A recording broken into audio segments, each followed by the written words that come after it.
for you. Look at your seatmate. Say Jesus. Jesus Left to prepare a place for you and for me. That means there's something there. He's preparing the chamber. The chamber so we could be intimate with God. That chamber is very important. And there are things that He wants us to do. He wants us to be prepared so that when He arrives, we would have the right garments. There is another parable in the Bible about the wedding feast. And it says that the people who didn't, it says that the groom passed out garments, and those that did not have the garments were barred from entering into the wedding feast. There is a preparation to be made. If sometimes we are in a hurry to get to our destination, then we forget something. How many times? That happens to me almost every single day. Then I have to drive back. I'm already late and then I miss something out. I don't know if you do the same thing. No. What?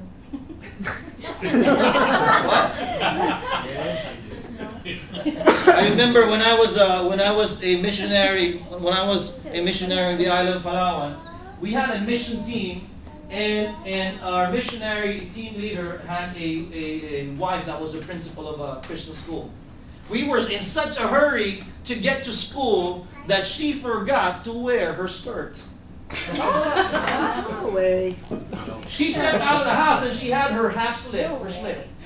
And she was walking and she was saying, let's go, we're late.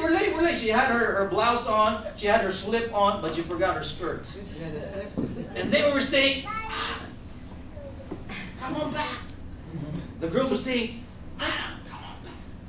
Mom, principal, please come back. He said, why? We're late, let's go. Then they said, look. Then the husband stepped out and he said, sweetheart, you're out on the streets in your half slip. So look at your seatmate and say, don't forget your half slip. I didn't even know Don't you forget wore it. your skirt. That's a new style. We don't need that. Okay, next. Anymore. Why do people say they're waiting for God but sit around doing nothing? A lot of people say, hey, I'm waiting for God. But what are you doing in the midst of that? In the time that you are waiting on God, what are you doing? Are you preparing yourself for that day? Because if you're not doing anything, that means something is wrong. It says that blessed are those servants of whom the master finds that they are doing what they are supposed to be doing.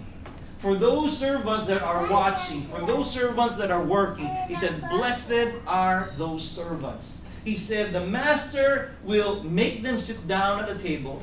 He will gird himself, and then he will serve them and prepare them food. Do you want God to prepare food for you? Do you want your table not to be empty? Then make sure when God looks down on you and when you cry out to God, He finds you working in the vineyard. Amen. Many times people don't have food on their table because they fail to understand they have to be in the work. Remember, when Jesus came, He said He preached the gospel to the poor. He did not have a feeding program. Feeding program only happened in the book of Acts when the apostles came into being. And the people that they fed were the widows and the children, the orphans. They didn't feed everyone else. Jesus only fed people twice. And of those 2 times, he multiplied the fish and the bread. He only fed the people twice. Most of the time, the people came to feed Him and His people. He did not come for a feeding program. He came to preach the gospel to them because He understood that if there was no change in their heart, it did not matter how much finance He poured upon their life, it will be lost in one instant. Because poverty and prosperity starts in the heart.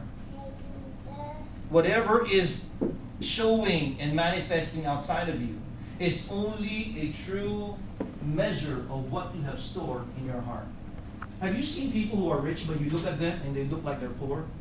Have you seen people that have no money, but you look at them, they look like they're rich? I think the LAPD thinks I'm rich because they always pull me over. That's bad, you know. Next thing, please. Do we have enough to see us to the end of our time? Do we have enough oil to see us to the end of our time? Next thing, please. We have been provided the means and shall be individually held accountable for our actions. It says that these virgins were called, and 5 of them were called wise, and 5 were not. That means we are accountable individually. We cannot say, it's because of him that I don't have oil. It's because of him that I am not prepared. Each and every one of us will be accountable to our own lives. We cannot say that it's because of this person or that person. I don't want to come to church, or don't want to be here, or don't want to do that because there's someone I don't want to see, or there's something I don't want to do. God sees you and me, and He knows what we are accountable of doing. He knows that there is a purpose why we are here. And the very day you miss out on God is not going to be responsible. It's like coming to school. You can't say, teacher, I wasn't there. I didn't know we had homework. No, it doesn't matter if you were there or not. You have to know what your homework is. And you have to submit it on a day that it was appointed. Because on the day that it is appointed that you don't have the materials or the requirements needed, you will not pass the program. And you will be retained in the level that you are in.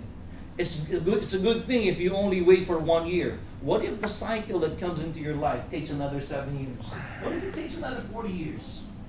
Look at your seatmate and say, I don't have enough time for 40 years. Say, I don't have enough time for 7 years. I don't have time for 1 year. Of course, God allows some failure to happen. He knows that we are human, like we all say, God, I'm only human. I make mistakes. But look, the reason why He doesn't want you and me to make mistakes is because it keeps us from fulfilling the role that He has called you and me to do. It keeps us from receiving the very blessing that He has prepared for you and me. His desires that we would be there.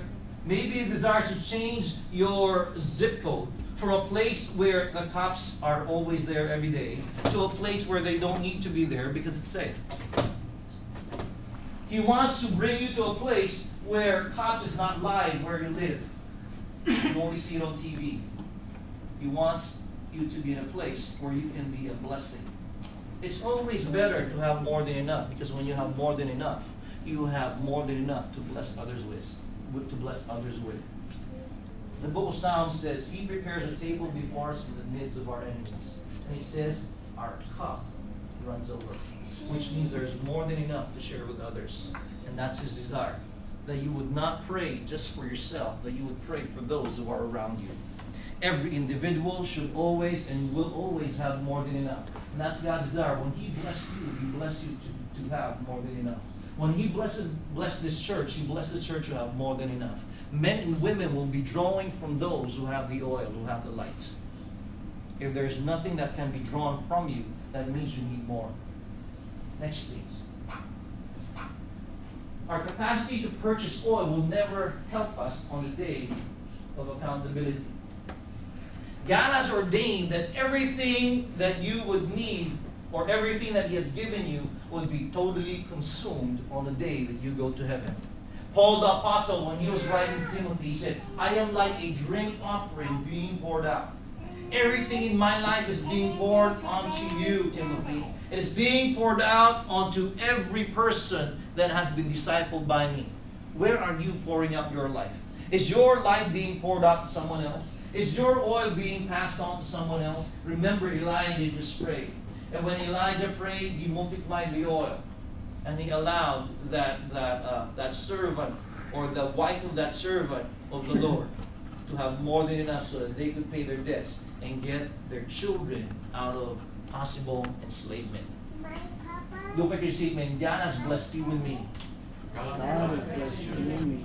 To get us out of enslavement. Get us out of enslavement. Not only just me, Not just me, but even my family members and loved ones. even my family and loved ones. Next, please. God does not recognize those